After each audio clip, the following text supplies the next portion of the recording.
pag-usapan lang natin ang malupit na pasabog umano guys ng balita. Ayon sa balita guys, Alden Richards game gastusan si Catherine Bernardo. Kung nababalitaan nyo guys, balak ni Alden Richard na i-direct si Catherine Bernardo. Kasi yun lagi guys ang sinasabi noon ni Alden Richard kapag siya ay nai-interview patungkol umano guys sa ikalawang movie ni Catherine Bernardo at Alden Richard.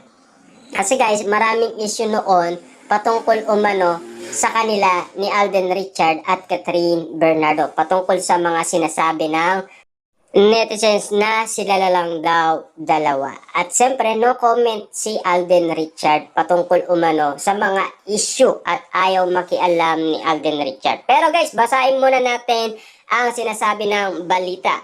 Game na game si Alden Richard nang tanungin tungkol sa panibagong movie with Catherine Bernardo. Sa video na ibinahagi ng ABS-CBN, tinanong si Alden kung may possibility na mag-produce siya ng pelikula nila ni Catherine.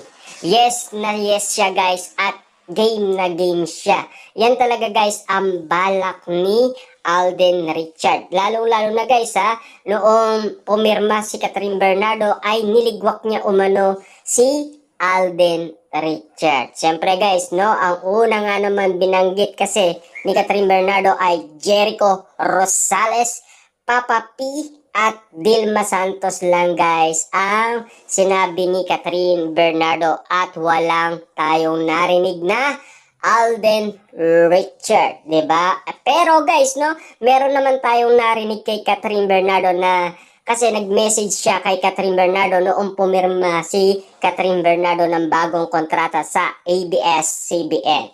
Ang sabi nga guys ni Catherine, kung mismo ko, pwede mo akong i-chat, pwede mo akong i-text, at pwede mo akong puntahan. Kaya itong si Alden Richard guys, ay open na open ang bahay ni Catherine Bernardo para siya ay pumunta doon. Kaya nga guys, lagi siya spotted sa bahay ni Catherine Bernardo. Kaya nga naman guys, pinagkakaguluhan at pinagpipestaan ang pagpunta ni Alden Richard sa bahay ni Catherine Bernardo. Pilit pinagkakaguluhan kasi guys ng mga netizens at mga fans na si Alden Richard ay pumunta sa bahay ni Catherine Bernardo. Siyempre guys, game na game nga naman itong si Alden Richard sa katanungan ng balita patungkol umano kung balak niyang i-direct si Catherine Bernardo. Kitang-kita naman natin kasi guys, nag-aral si Alden Richard bilang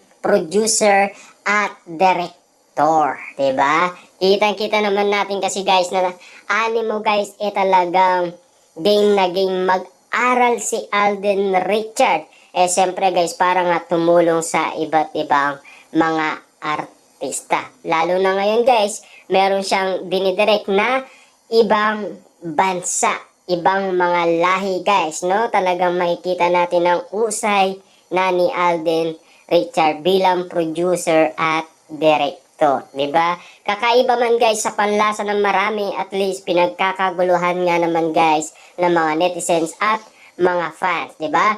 Mainit nga naman kasi guys ang pagtanggap ng mga fans kina Alden Richard at Catherine Bernardo.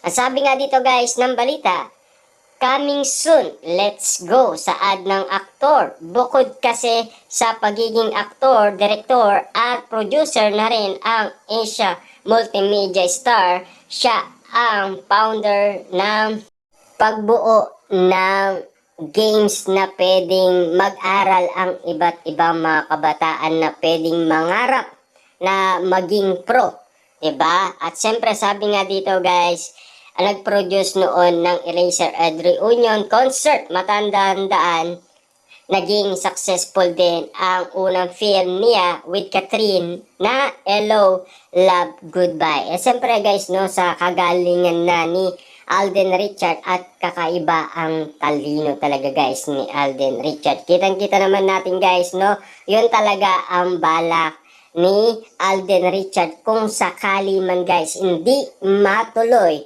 ang second movie nila ni Catherine Bernardo. Kaya naman itong si Alden Richard guys, noong siya ay invited umano, nagmamadali siyang pumunta sa kaarawan ni Catherine Bernardo. Kaya kagulat-gulat nga naman guys dahil binuksan ni MJ Felipe.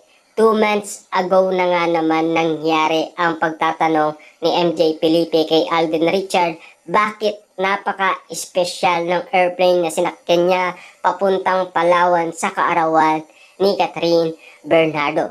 At sabi nga kasi guys ni MJ Felipe, hindi gawain yan ng magkaibigan. Dahil siyempre guys, pagdating ni Alden Richard sa kaarawan ni Catherine Bernardo, agad niyang niyakap ng maigpit at ang dami nga naman kasi guys kinikilig ng mga celebrity bisita ni Catherine Bernardo sa kanyang kaarawan, di ba?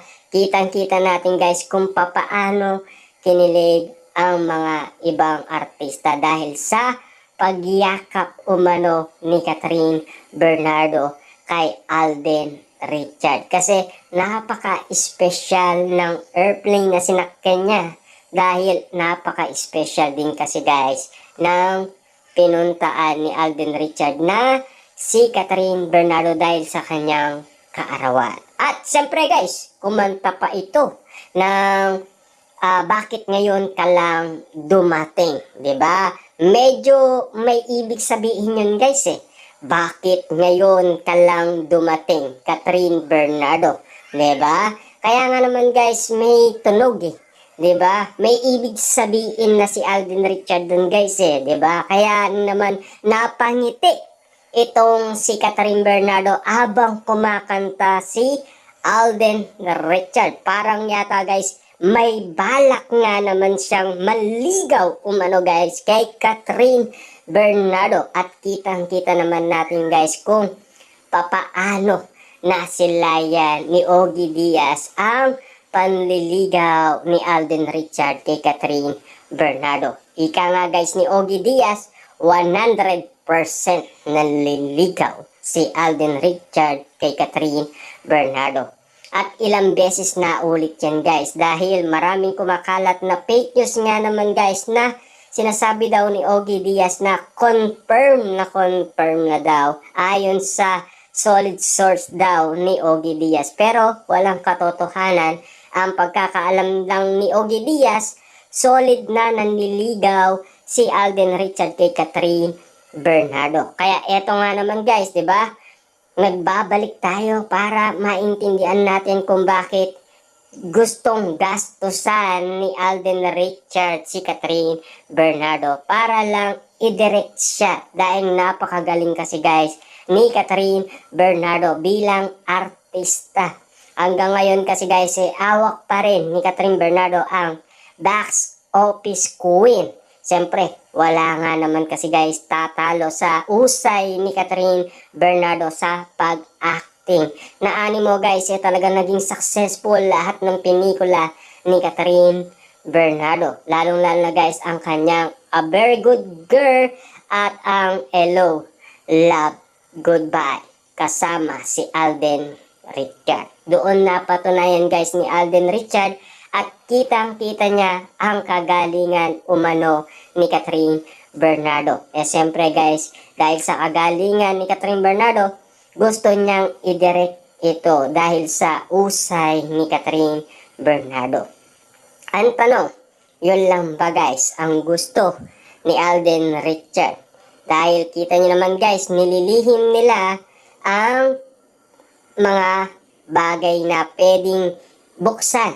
Napilit binubuksan guys ng intriga at issue kung bakit close na close sila sa isa't isa at napaka-sweet nila sa isa't isa. Kung bakit ayaw niyang sabihin guys na nanliligaw siya kay Catherine Bernardo. Ngayon naman merong maraming resibo, diba?